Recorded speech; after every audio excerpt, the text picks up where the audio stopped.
Широкомасштабная игра джегу в неизменной на протяжении многих веков форме устраивалась адыгами по самым различным поводам, от общенародных до узкосемейных.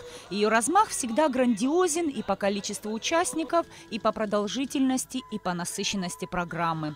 Джегу в Сухуми не стало исключением.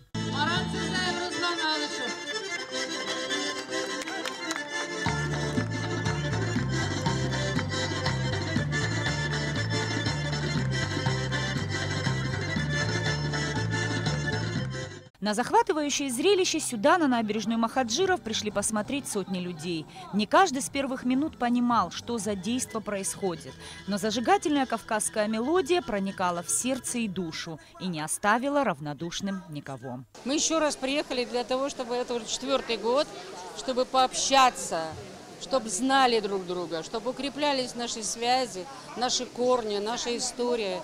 И знаково то, что это вот именно на Театральной площади, где буквально завтра в такой замечательный спектакль, как «Мухаджиры», у нас общая история, общая боль, общая радость. Культурно-массовые мероприятия для молодежи, концерт национальных танцев, согласно традиции джегу, в Абхазии провела общественная организация «Центр адыгской культуры».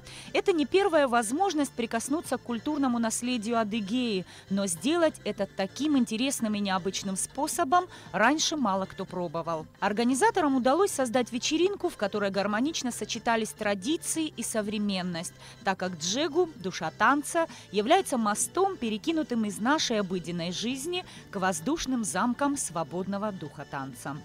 Нисфа Аршбар, Туркаландия, Абхазское телевидение.